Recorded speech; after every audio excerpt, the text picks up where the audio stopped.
Ta-da! Ta-da! We're on. Good morning, LinkedIn. Hope you're all doing very well. I'm joined this morning by the lovely Mark Rigby, and we're going to be talking about the changing landscape of the workplace. It's a hot topic right now, so I'm really happy to be here.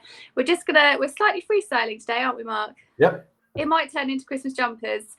There's no surprise there. I noticed from anyone who's listening or watching that I've done very little preparation for this at all, and I'll be making it up as I go along. So perfect, the best way, freestyling it. So let's just do some very quick intros. So my name is Claire Henson-Bowen. I'm a physiotherapist. I run Bespoke Wellbeing, which is a occupational health physiotherapy company, and we deliver occupational health assessments, physiotherapy for staff, ergonomic and DSE assessments, and long COVID rehab.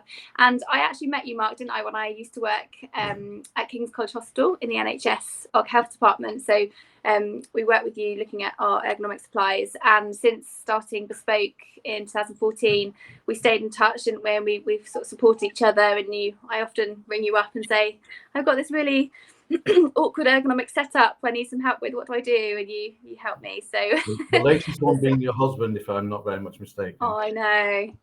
I know. Am I not meant to mention that? I was actually quite embarrassed to send you that photograph, and the only reason he's allowing me to consider getting him a different chair is because this one's now got a little rip in it. So his raw denim jeans have put a little hole in it because it's a really old chair, and then he doesn't like because the phone's coming out. So he's like, I need a new chair, and I was like, I've been telling you to do this for ages.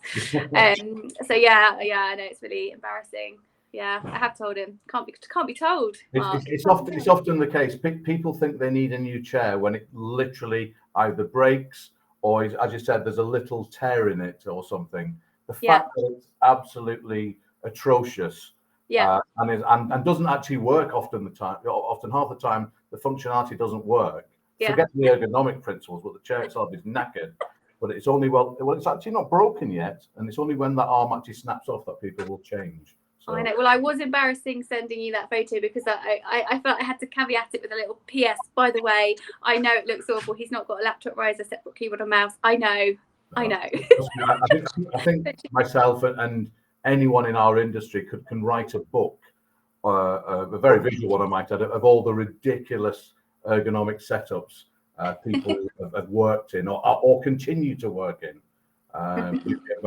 I must admit, I have to put my hand up. I feel really embarrassed. I'm actually in a hotel at the moment, by the way. But if I'm ever at home, just so you know, in case the cleaner comes in, I'd hate you to think he's got some kind of maid. How flash is he? It might be the cleaner knocking on the door. So the not so little puppy wants to come and join us. Here you go. There we go. You recognise my voice. Yeah, he did. He's like, Mark's here. Yeah. He's in. Do you want to say a bit about who you are, Mark? Yes. Dog lover, as you can gather. I'm getting a Jack Chi, by the way. I don't know if you know what one of those is. Oh yeah, I do. Yeah. Anyway. The puppy? Yes. That's my lockdown treat for myself. Well, it's actually for my partner as well, but she doesn't know about it yet. She won't be listening. So I was going to say she knows now. Yes, sorry. My name is Mark Rigby. I work for Online Ergonomics, and we're a supplier of ergonomic products, surprisingly enough, ranging from footrests to mice to keyboards to every single element in the workstation, nationwide. Look after corporate clients. We do a lot of work with Access to Work. We do a lot of work with disabled students. We do assessments. So it's very much what we do is the whole assessment side, and the supply and install of said assessment. So it's a bit of a one-stop shop, which I think is one of our strong points, really. That's it in a nutshell. And I look after the kind of corporate side of that. Perfect. And we were going to come on today and talk a bit about the changing the landscape of workplaces, really. And we've had quite a few conversations over sort of the COVID pandemic, haven't we? Because there was obviously the really sharp change in working environments for office-based workers right at the beginning, and then sort of you were just saying there's like a timeline of you know where people were at, where employees were at, where people were at, individuals, and also the equipment that they were looking to source to help people in home and then hybrid working. Do you want to just expand that a bit more? What's your sort of view on it? What have you seen? I think, if we go back, was it, I can't remember, was it 2 years ago now? 18 months? It seems a lot longer. I think.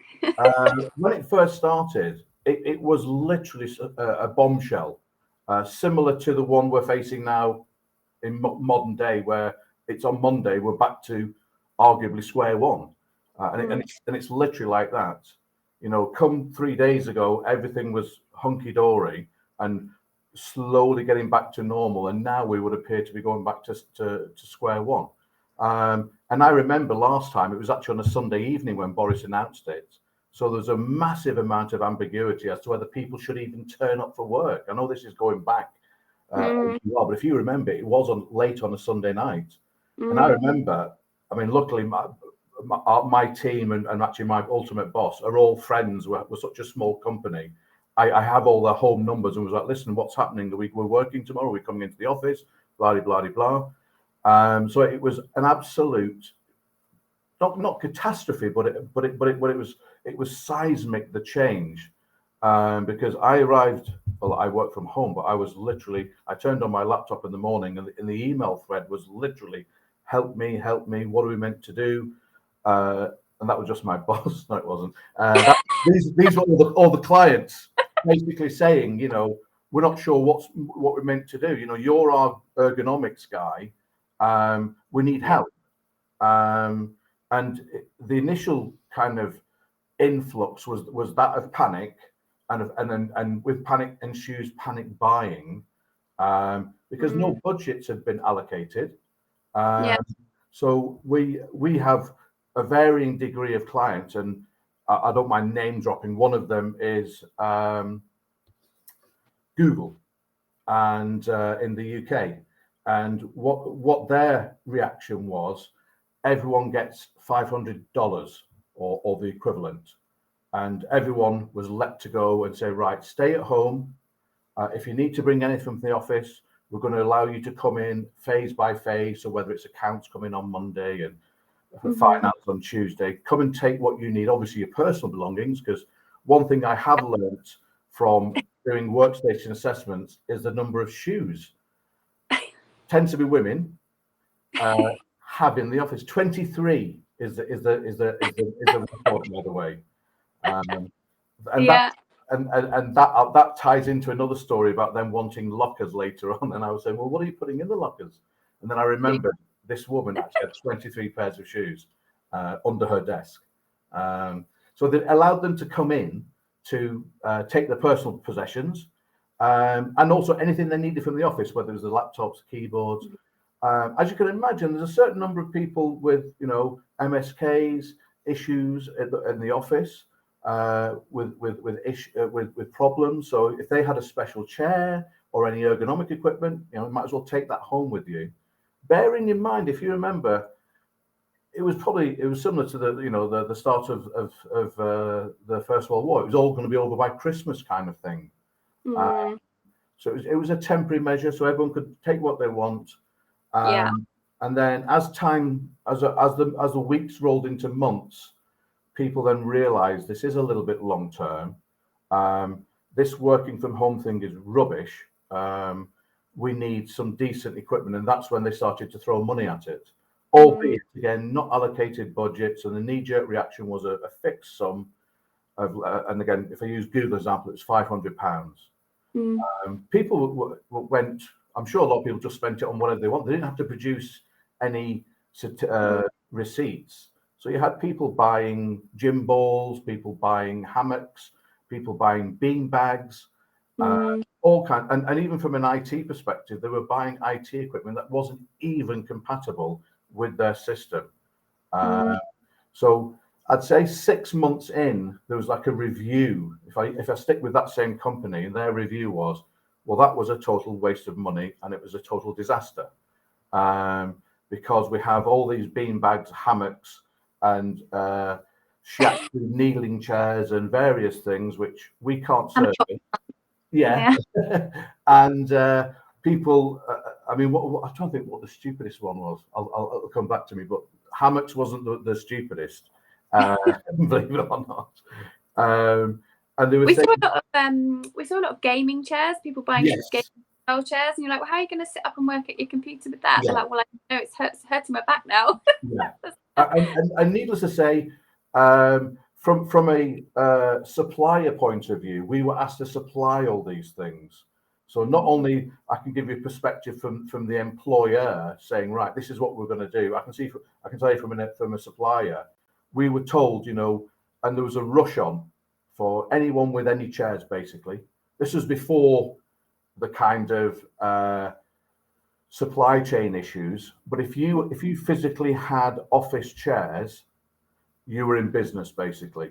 And this is something which we talked about earlier. There has been some winners and some losers from lockdown.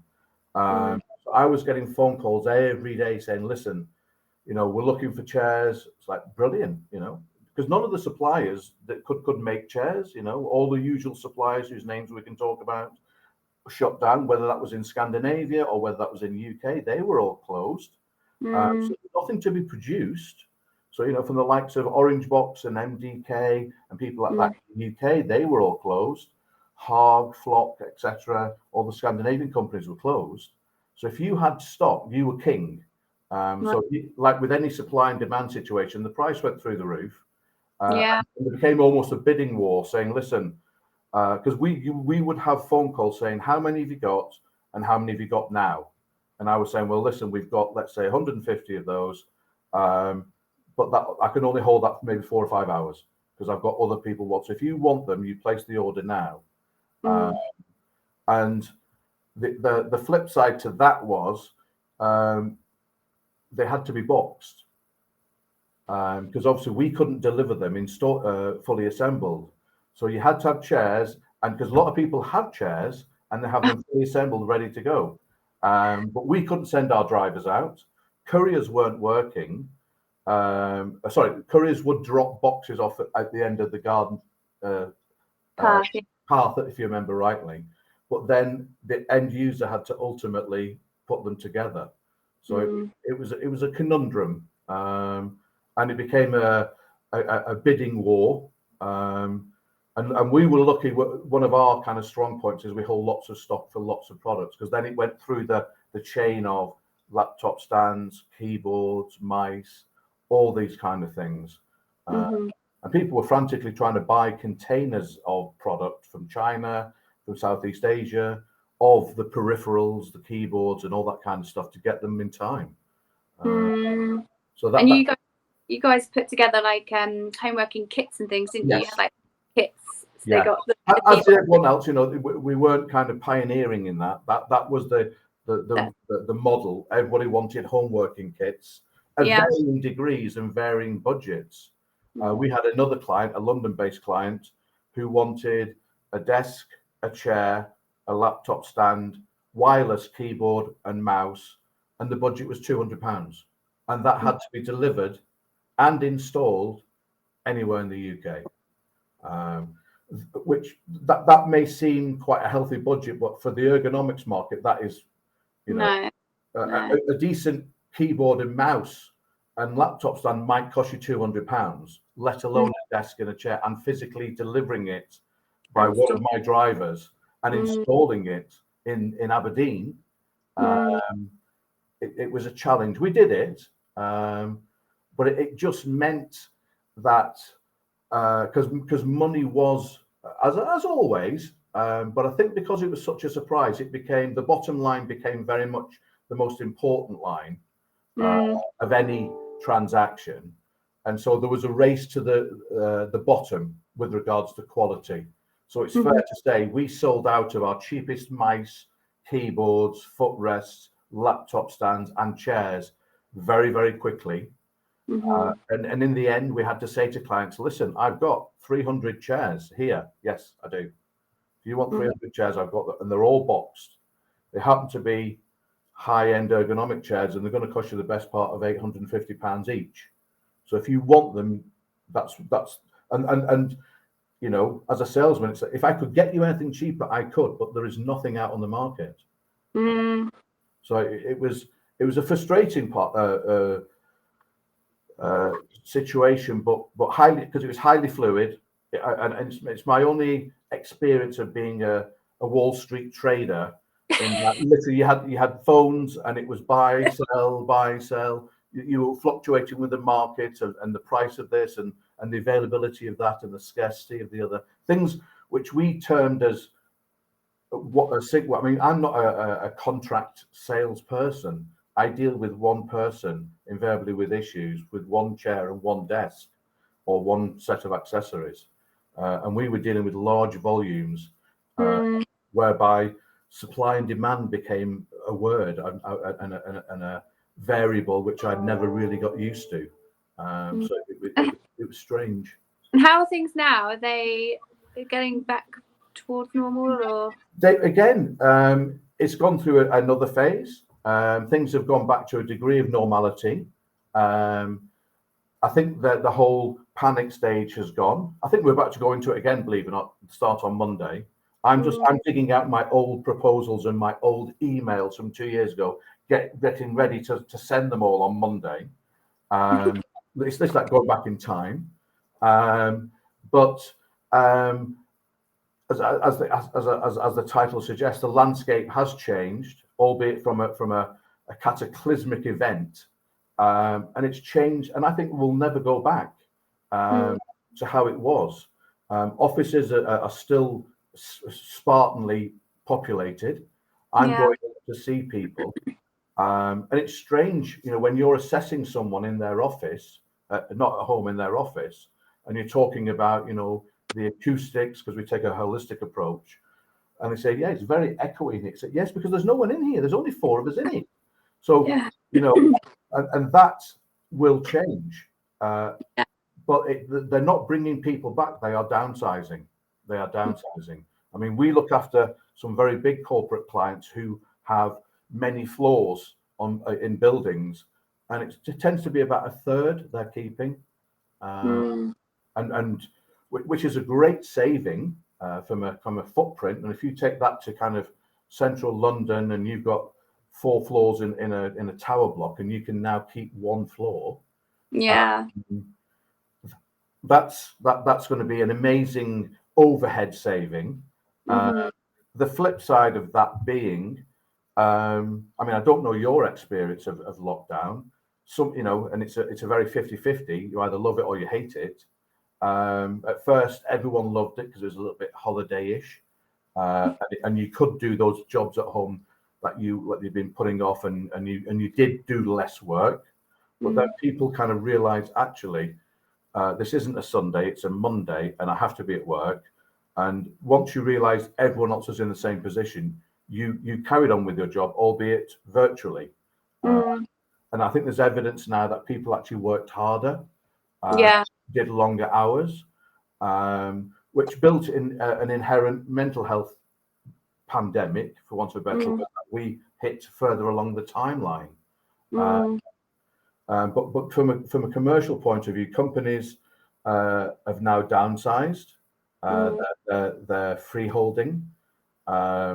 I mean, the altruistic person I am, I'd like to think, let's say all these empty buildings now in Canary Wharf are going to be social housing. Needless to say, they're not. It's just more $1 million apartments for Russian oligarchs and the likes. But to put it in perspective, we look after quite a few local authorities as well. And one local authority has closed all their offices. They have the ability to convert them into social housing, and that's what they're doing. So I think if there is an upside to a global pandemic where there's nearly 1 million people have died, 1 million people even, is certain seismic changes from a geographical perspective can work. I mean, if you ever wondered how we could ever break this, says him, a northerner living in London, the stranglehold London has on the rest of the country, this is it. I mean, we had to do a survey. Sorry, I'm rambling on here, but hopefully it's of interest. We had to do a survey of one client's staff to do virtual assessments of all their staff, because that their concept was, okay, we've got 350 staff. Mark, I need to speak to you. We need to buy 350 chairs. We need to buy 350 desks. We need to, and I said, well, listen, this is different. These are home workers. And the guys were like, well, no, everyone's getting the same. And I said, well, I don't think that's going to work. Again, because this is very much the unknown, I said, what I would suggest we do is let me physically speak to them for 5 minutes, each one, just like we're doing now, virtually, and get a little bit of a brief. And this was a central London client. And I said, well, let me give you an example. You've got 350 staff. You don't know your demographic of employee. And if your employee is between, in my mind, 18 and 27, something like that, they're not living in their own house. And they were like, well, what do you mean? I'm like, well, they won't be. They're either living with their mum and dad, or they're in a house of multiple occupancy. And they never realized this, because they were saying everyone can get a desk. We'll go for the same desk we have in the office, an 1800 desk. Everyone gets an office chair, a nice big high back office chair. Everyone will have 2 screens. So many of their employees were working in their bedrooms. Yeah. Whether that's their bedrooms at their mum and dad's. And I know it's a sad reflection when you're 28 and you're still living at home, depending on your point of view, I might add. It would be for me. And they were working on their pillows. Or equally, the kind of antipodean approach to that, the complete opposite. They've gone out, they've got their own shared house, but equally, again, they were actually in their bedroom, because they can't have a desk in the shared sitting room. And this never occurred to them. It never. It's the space. No, we're in a detached house, and we've got so I've got the office. I did offer this to my husband, by the way, and he didn't want it. He's the can't hold.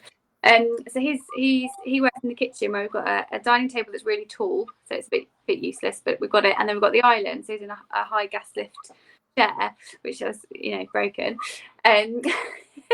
But we don't have 2 offices here, and if someone said to him, have this big desk, in your house, like, where would we put it? Like, there isn't space. And we were just talking about this before we came on the call, like the difficulties that home workers, hybrid workers have got is space is a big one. The environment is a huge one, and having the kits, whether it's standard kit or whether they do need more ergonomic kit that they perhaps at the office but now they don't have.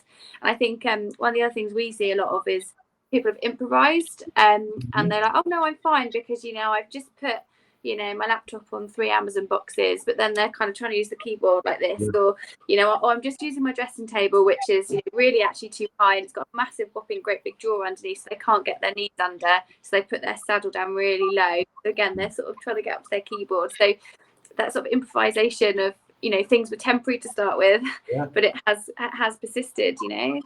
But again, from the employer's point of view, what can they do? They physically don't have room. They're willing to provide them with desks and anything they need. It's it's a legal obligation. That workspace is now that bedroom is now their workspace. I think it's space, and also I'm going to say the word wrong, but how things look. So if someone's got this really nice antique desk, but actually it's not suitable, and you're going, no, I'm going to put in this standard office desk that's really much bigger and looks really horrible in your nice, room paint that you've got, lovely. They don't want it. They're like, oh no. No, well, this was one of the issues that I was saying to this particular client, that they said, we're going to go for black, we're going to stand. I said, I'm telling you now, people will not. You have to give them a choice.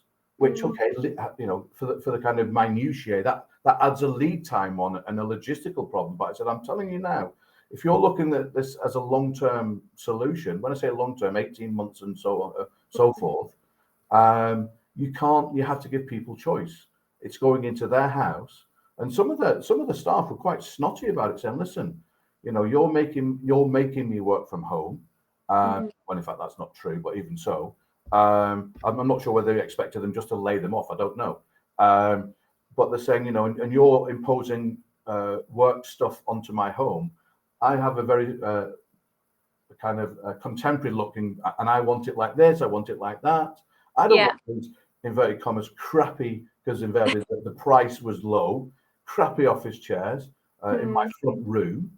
So it was a minefield on many levels. And I summed it up with the facilities guy by saying, listen, I know I'm trying to tell you how to do your job. And the reality of it is, you've probably bought thousands of chairs and thousands of desks in your lifetime, and also as your job for this particular company. And I said, and the reality of it is, I wouldn't be surprised if you've physically seen every one of them, as you walk around the office.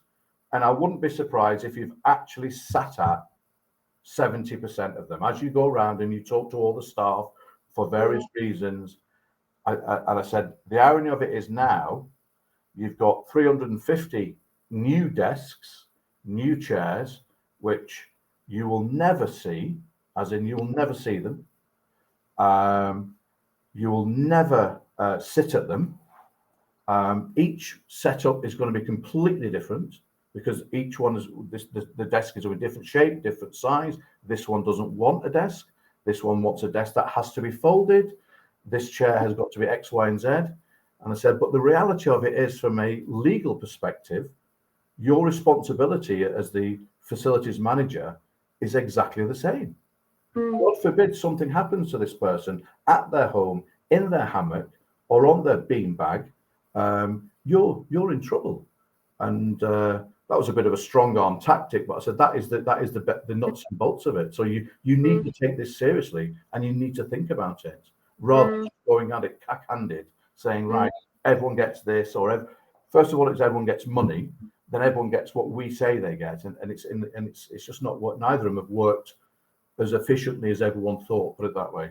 Well, I'm hoping we're going to find a middle ground here. So what we recommend with the people that we work with is that because some of them that do come to us, they've sort of had their head in the sand slightly, and they're like, I don't really want to know what's going on. We gave them a £200 budget. We told them to sort themselves, but actually we don't really know what they've got. We don't know if everyone's all right, but it feels like a can of worms. So what we tend to say to people is we go through a training session and a self-assessment tool, which then we get all the replies, and then we create a summary document with a RAG rating. We'll say, look, these guys are all green. They've done all the self-checks. They're happy. They're signed off. We can say they're okay. These ones are amber. They're all right, but they haven't got the laptop stand. They haven't got the laptop kit. They haven't got some of the standard kit that they really should have. So you just need to look at sourcing their equipment. And then we have the red ones, which actually they need to do more with. So they have one-to-one assessment with ourselves, or someone like yourself, that actually delve a bit deeper. Maybe they have an ergonomic chair in the workplace, or something else happened, or actually they have been working from home for a year, in a terrible kind of setup, and now they're struggling with symptoms. So it's just something else, they're red. So it kind of helps the employer kind of draw that line, have the evidence, because they do have a duty of care to go, yeah, look, we have checked on these people, we know these people are okay, and they also know if any problems arise. These ones are amber, but we sorted them out, just standard kit. And usually there's only like, I don't know, it's like 2-3% of people actually they're in the red, and they actually just need something extra. And actually, people think it's going to be this massive can of worms, but it really isn't. And the risk of not doing it is worse than actually not understanding. Even the people that got given the budgets, what did they do with that budget? Yeah. And are they okay? And we have seen some cases where whether they've come through our assessment or not, or they've just highlighted that there is a bigger problem and they don't know what to do with them. They've done an assessment internally. We gave them a budget of money, but they're still saying they're not right in the home office. They come to us and we say, actually, they've got the wrong type of chair. They went and bought a gaming chair. They need this one. It doesn't have to cost silly money, but they do need a different. This doesn't meet the HSE guidance.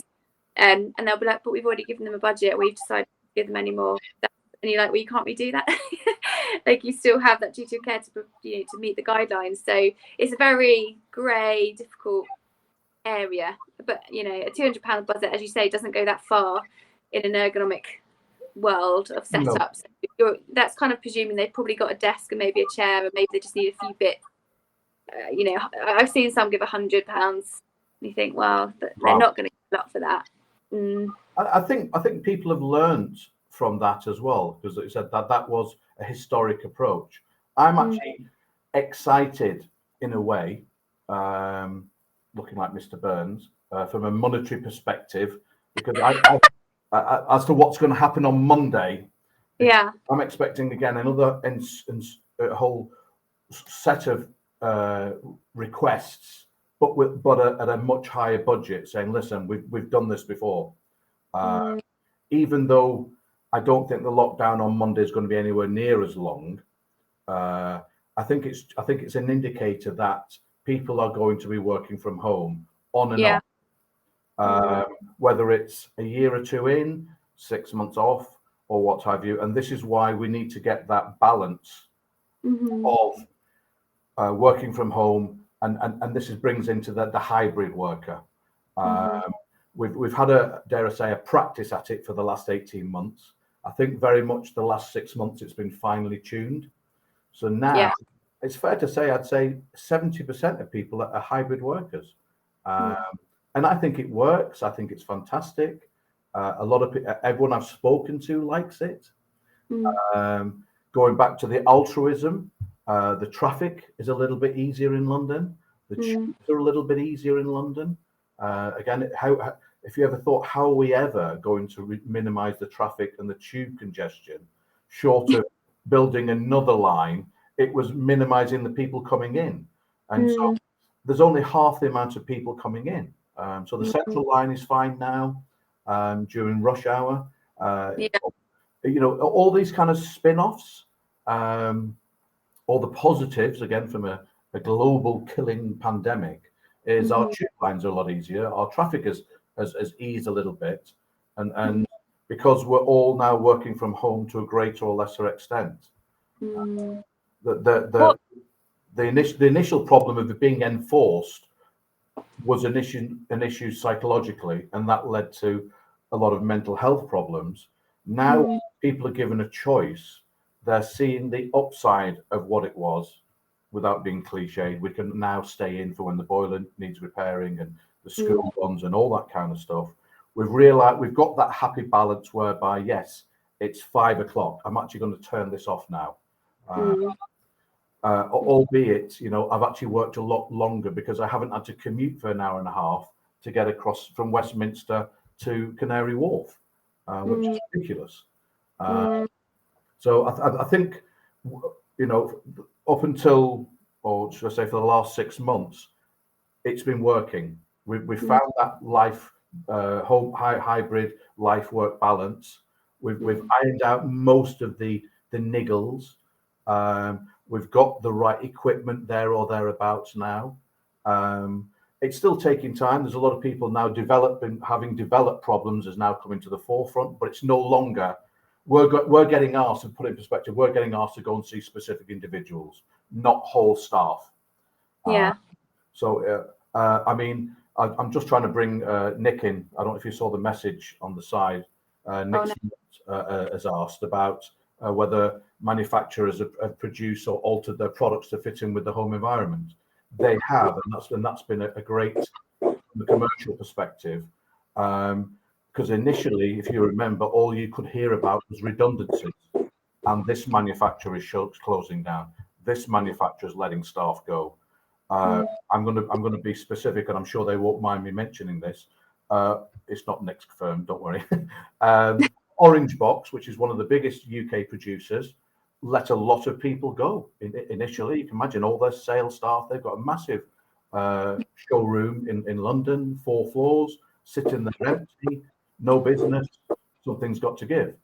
They let a lot of staff go. And it's only recently that I heard they've had their busiest year last year in their entire trading history. Because although companies aren't building new offices, if you take my example of my client with 4 floors, they're getting rid of that, whether it's just kind of, I don't know, stupidity or just kind of being a bit lackadaisical. They're not saying let's condense all the existing furniture. They're saying no, all new furniture, because we're now changing that 1 floor so radically. We don't want any of those chairs or task chairs or standard bench desks. It's got to be hot desking. It's got to be pods. It's got to be meeting areas. It's soft furnishings. It's all about away from the desk and collaborative working. So that one floor is now like an adventure playground. So believe it or not, manufacturers, let's use other ones. There are other ones available, Orangebox, Flock, Senator, etc., are now producing far more meeting rooms, collaborative furniture, soft seating than task chairs and bench desking, which was their staple business. So as I said, that believe it or not, some of the manufacturers, to answer Nick's question, have tailored their product lines to suit the home market. Not so much make small things to go in homes, they've done that as well, but even the offices are still there. There will always be an office, but it's just going to be populated in a different way. That's really interesting, actually. Just thinking, I hadn't really thought about that in terms of how the office spaces might, they have, because less people are going in, right? They're on like a 2-day-a-week hybrid model. But when they get into the office, they are going to be hot desking, aren't they? They're going to be wanting encouraging conversation, joint working, meetings, collaborations. They're not going to want people just go and sit at their desk and not speak to any. That it's going to divide us up everywhere. I think hadn't really appreciated that side. I guess that's where the lockers come in, is it? Because they're hot desking. Well, I was going to say, the locker industry is hot desking has come in. Are you aware of the acronym of these people? I won't say it live on air because it's quite a rude word, but it's Tuesdays, Wednesdays, and Thursdays. Oh dear. That's what they're called. Yes, that's what they're called. These people are about that word because I work Tuesdays, Wednesdays, and Thursdays. And someone said it, and I said, "Oh, that's a bit harsh, isn't it?" I said, "No. It means they work Tuesdays." And this was someone talking about their employees. This bunch of these, gone downhill. Yeah, exactly. This bunch of these are coming in, and we need to look at lockers for them and hot desking, and it's going to be very much more collaborative because all these people will have been taught. I mean, and depending on the size of the company, it is, let's say it's the accounts department will be coming in on Mondays and utilizing the entire floor. Then Tuesdays will be the sales department, and they'll be having their group meetings, they'll be having their board meetings. They'll have had the interactions all week via Zoom, but then they get their FaceTime and they can actually get together and do stuff and mingle and what have you. And our sit-stand desks getting more. Yeah. Virtually everything now has to be that because accessible to meet all the users. Yeah. And the desking, whereby it was predominantly desking, now there's going to be a lot of, they're calling it collaborative seating. So Nick will chime in with this as well. There's a lot of soft seating, there's a lot of sofas, there's a lot of pods, a lot of meeting zones, breakout tables. This is where, coin the phrase, the landscape literally of the office has changed. Before it was just banks and banks of desks and task chairs and one or two meeting rooms. If all the meeting rooms have gone as well, because they were taking up, offices, personal offices have gone. They're now meeting rooms. So it's good from a hierarchical perspective. That's all gone now, whereby you had senior managers in cordoned off meeting in offices. Yeah, we need the floor space. We haven't got time or space for you and your snobbery. This is now an old plan office together. And I do those soft furnishings as well. Like it feeds into the mental health piece, doesn't it? So when people are in the office, they're not isolated. They're around people. They're encouraging people to sit, to chat, to talk to one another. They're You've been sitting at your home office, which might not be the most comfortable, but we're slowly getting there. And then we've got to go in on a Monday, and you're then going to sit on a bench desk facing. It's like, no. You can't go and sit in at another desk. So a lot of it is sofas, meeting tables. Even if it's just a round table, you're still sitting, but it's a round table. It's totally different from a mental health perspective, and even just a change of environment. I mean, this brings in the whole design of offices now. The biophilia element of the office that's now got to be brought to the foot. So again, all this is good. All the things, ironically, we've been banging them on about for 20 years from an ergonomic perspective and a well-being perspective is now. This is why for our business, it's good. Elements that were considered a little bit avant-garde are now being brought to the forefront. Biofilm, the elements of wellness, albeit they're only in the office for 1 day a week. This is the irony, whereby people were in the office for 40 hours a week and they weren't listening. Now they're in the office for 8 hours a week. Now they're listening, and now because it's that much more critical. Once they're in, a good experience, isn't it? Yeah, it's I was just going to say, no offense to people that make the benching desks, because I see why they were there. They save a lot of space and everything, but they are the bane of my life. Like, because you can't adjust them. Like, they're all fixed in together. You know what I mean? Like the benching, and particularly some of the co-working spaces, they're very shallow, aren't they? So there's not room to put everything on. Yeah. I'm quite pleased to hear that. It's as I said, the landscape has changed, the content has changed, and even the whole nature of the office has changed. It's been a cultural change as much as it was when we were in booths in the 80s and work cubicles, and then a bit of that, and it came that little bit more open plan, and as you said, we had bench desking, whereby at least everyone was open plan. Now it's gone one stage further, whereby not only is it open plan, it's relaxed, it's recumbent, for want of a better word. It's not a task element. It's fair to say the day you're in the office, I'd say 60% of your time you're probably in meetings, or in collaboration. People would say, if I'm coming into the office and bringing my laptop, well, I should have stayed at home. All I'm going to do is doing work what I'm doing just to be with you guys. I might well have stayed at home. I mean, it's good the general taking it further, isn't it? Yeah. So interesting times, as they say. But it's nice. I think that we've come through it. As I just said, there's been some losses, and I know quite a few people who have had problems employment-wise, but now they've all been reabsorbed back into it, because it was just a tweak in our industry, because a lot of people got laid off quite quickly, very very quickly, and in large amounts. Now manufacturers have restructured to supply the new demand with new product lines. They've been brought back in, so it's not as devastating as it first was. So come back to the other side. What would your advice be for employers on Monday morning? What is there any? It's a bit of a broad question, I guess. Well, on what they're I think it's going to be a lot easier, because this isn't our first rodeo now. And not only that, I don't think we're going in for another 18-month lockdown. But I think, if anything, this is just another nudge to remind people. I mean, I'll be telling my clients on Monday, look, we sent out an email 18 months ago to all your employees about their well-being and their home working scenario. Obviously, it's pertinent now to resend that. Nothing's going to change much. Actually, the availability of products will be a lot better, and there'll be no knee-jerk reactions. And arguably, we've figured out the solutions.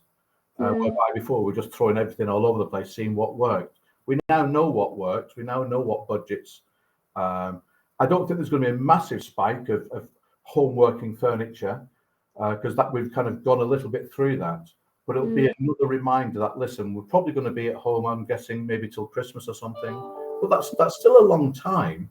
And I personally think these lockdowns are going to keep coming, whether it's a regional thing, or whether it's a national lockdown. Well, I use the word lockdown. It's just working from home. It's not lockdown. What this is phased. If we can keep this from a economic perspective, working from home is the least disruptive. I mean, try telling that to the sandwich industry and the hospitality industry, which are going to be decimated. But from our industry, it's going to be very little change. But it just gives us another reminder, another dare I say, sales boost from my perspective, to get out now the hybrid model, make sure people are happy across both, and then probably when more working from home notices come, actually people will find they set up at home. When you're back in the office, they've got that. Yeah. Okay. So, thank you very much. No, my pleasure. We did quite well considering we didn't have a plan. There you go. This is how it goes, as they say. Are there any more questions, Mark? Are we all good? I think we're. No, it's just another one from Nick. Really informative response, Mark. Oh, I knew he'd say that. Mentioning Orangebox, perfect. No, all good, all good. Perfect. Well, if you wouldn't mind, Mark, just popping back later and just having a look if there's any more comments or questions. If anyone needs to get hold of you, what's the best way to get hold of you, reach out to you? Drop me an email. It's mark@online-ergonomics.co.uk. If I can help in any way or just fancy a chat, give me a call. I would say I was really, the reason that we have worked together for so long is because obviously you're a great guy, the team are great and awesome, but also your catalogue and like what equipment you have available, you have a really wide spectrum of offerings. So in terms of product sort of pricing ranges as well, and I think that's really been useful for me when with clients, because actually having you as a supplier, but having that wide range has been really, really useful. So yeah, if anyone does need any help, do reach out to Mark for sure. Cool. Yeah. Cool. Well, we'll say goodbye. Enjoy the rest of your day. Enjoy the weekend, and if it's not too early, happy Christmas. It's definitely not too early. Bye, guys. Take care. Bye-bye.